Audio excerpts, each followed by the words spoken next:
अजय जी आपके पास आता हूँ क्योंकि बात संजीत जी ने उस जमाने की फ़िल्म पत्रकारिता, फ़िल्म पत्रकारों से निर्देशकों के संबंध और फ़िल्मकारों के संबंधों पर मतलब चीज़ों को छोड़ा है और कैसे वो लोग केयर करते थे अपनी पूरी उसको बना साथ-साथ में जितेंद्र जी और सौम्या जी ने जो बात टीम को लेकर के कही कि कैसे राज कपूर ने एक टीम बनाई और वो टीम जो है वो पूरी की पूरी टीम उसने जो एक चीज़ें मतलब क्रिएट की वो आज जो है हम उनको सेलिब्रेट कर रहे हैं, चाहे वो आवारा हो, बरसात हो या कोई हो और उसमें ख्वाजा अहमद अब्बास का योगदान है, शैलेंद्र का योगदान है, हसरत जयपुरी है, शंकर जयकिशन है, राजू कर्माकर हैं, सारे जितने लोग हैं।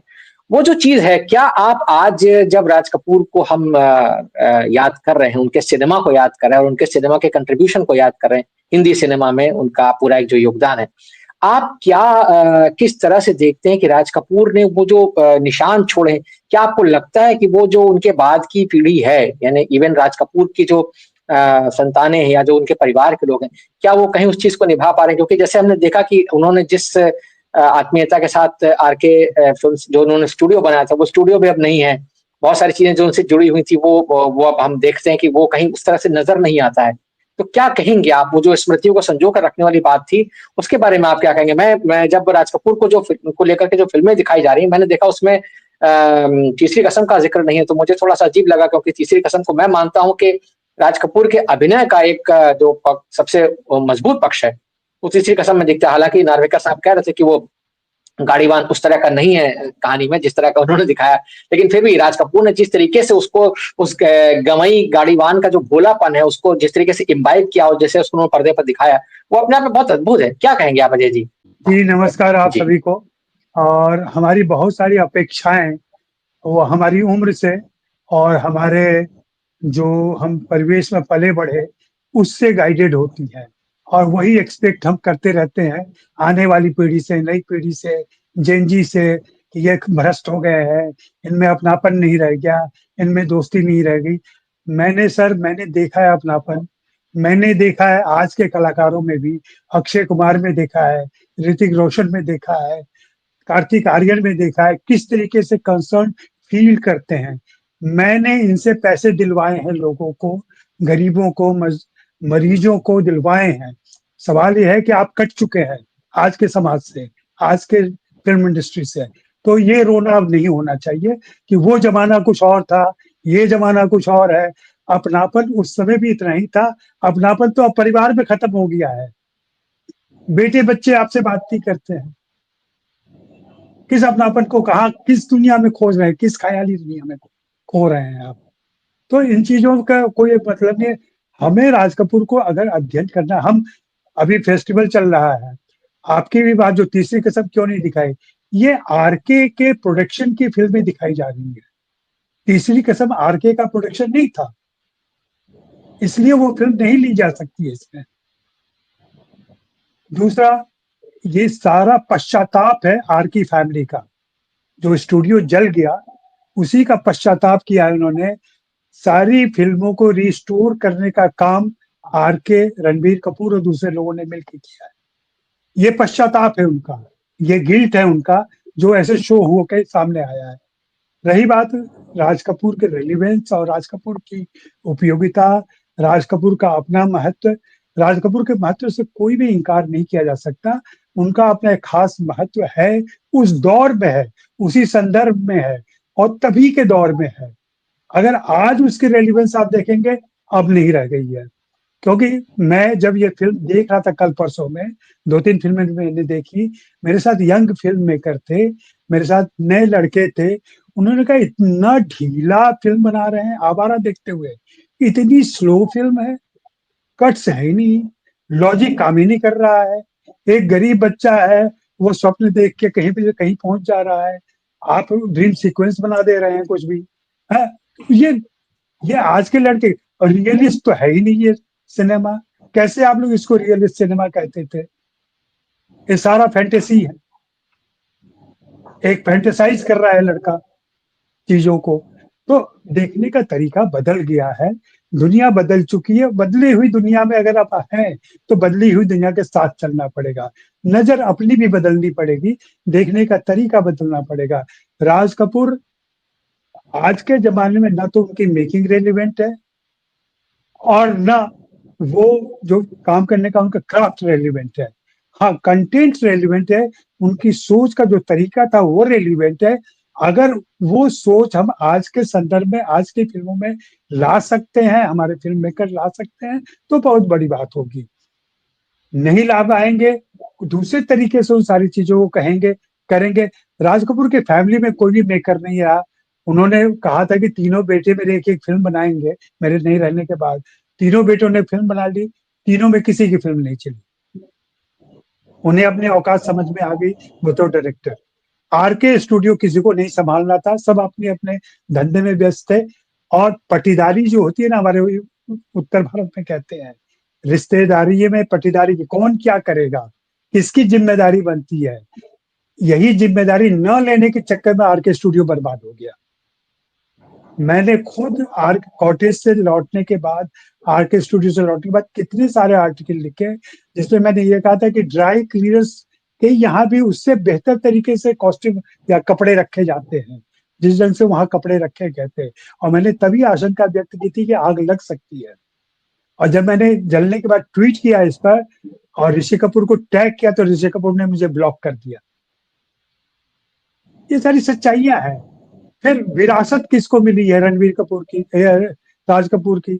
हम क्यों बार-बार रणवीर कपूर को विरासत मान रहे हैं? करीना कपूर क्यों नहीं है विरासत उनकी? करिश्मा कपूर क्यों नहीं है विरासत उनकी? बार-बार शो किया जा रहा है रणबीर कपूर, रणबीर कपूर, रणबीर कपूर। डेड रिंगर हो गया, वो मूंछ लगा के आ गए तो राज कपूर के प्रतिरूप हो गए वो। ये हमारी पुरुष मानसिकता जो है चीजों को देखने की, समझने की, इससे भी बाहर निकलने की जरूरत है।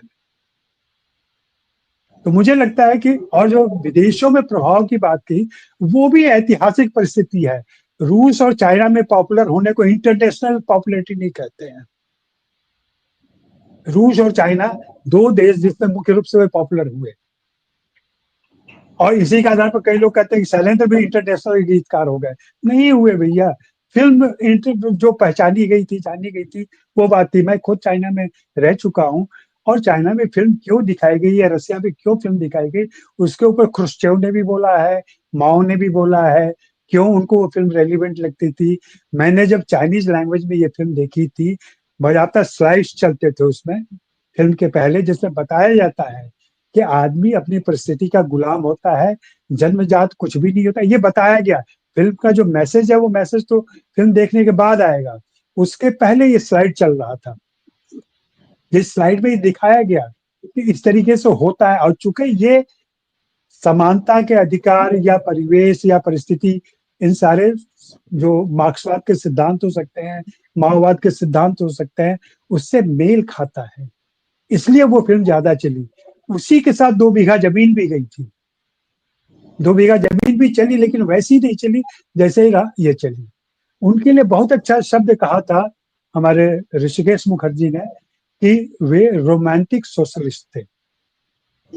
मैं वही शब्द दोहराना चाहूँगा कि राज कपूर हमारे समय के, उस दौर के रोमांटिक सोशलिस्ट थे और वो रोमांस ज़्यादा प्रकट होके आया, जिसमें सौम्या जी ने जो पहले कहा कि सोशलिज्म का जो थॉट है उनके अंदर, वो निश्चित रूप से रहा है। लेकिन जैसा हितेन जी ने कहा 64 के बाद वो बदल जाते हैं। 64 के बाद एक कमर्शियल कंपल्सन उनके ऊपर भारी हो जाता है, हावी हो जाता है और ये तो नियति है पूरे फ़िल्म इंडस्ट्री की।